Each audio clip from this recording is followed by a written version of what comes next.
At 7 o'clock, we got Colgate, who's 0-2, traveling to Syracuse, who's 1-1. Syracuse favored by 37.5 points on the ACC network. Steve Angeli has gone 56-93, threw for 691 yards, 3 touchdowns, 2 interceptions. Yasin Willis had 34 carries for 139 yards and 4 touchdowns. And Dan Falleri had 12 catches for 159 yards. And Syracuse was that close, man. They were that close to be putting themselves in not only a really bad spot to make the college football playoffs.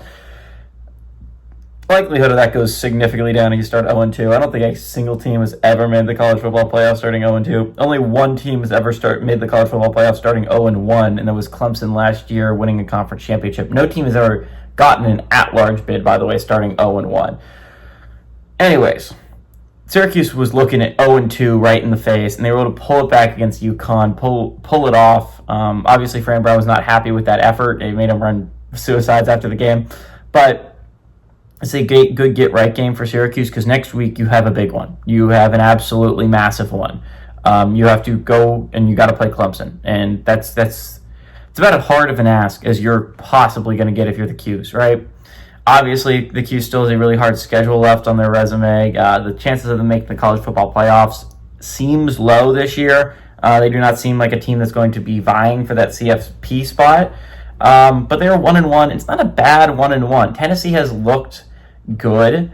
So honestly, the one loss is not going to be that detrimental to you. At least it doesn't look like it's going to be. This is not going to be a one loss that's going to keep you out, right?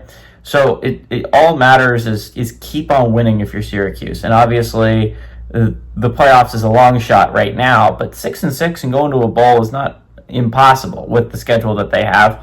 It's going to be hard, but it's not impossible. There's a great chance to move to 2-1. I think that is what they're going to do here. Syracuse obviously needs to get ready for that big game against Clemson next week. Steve Angeli is going to have to be on his A game if they want to stay in this race. Again, they don't have an ACC loss yet, and that's a big thing, right? They're 1-1, but again, you can drop one more game. The Clemson game you would like to pick up if you're the Syracuse, but it's not a must-win next weweek. Then every game after that is a must-win because you're 1-2, and it's just going to be hard to make the college football playoffs like that. Again, we've seen a 9-3 team make it before. We saw Clemson last year end up in the ACC championship and go to the college football playoffs as the 12th seed. It is possible once you get that third loss, but it just is not likely if you're Syracuse. So if you're Syracuse, you would love to get that Clemson win because it would give you a little bit of wiggle room. Anyways, this is a big game for them to get ready next week. Steve Angeli has looked fine as the Q's quarterback. He's no Kyle McCord was last year, but he's been solid for them. I think he's going to lead them to a pretty significant win over Colgate. Give me the Q's to win and cover at home.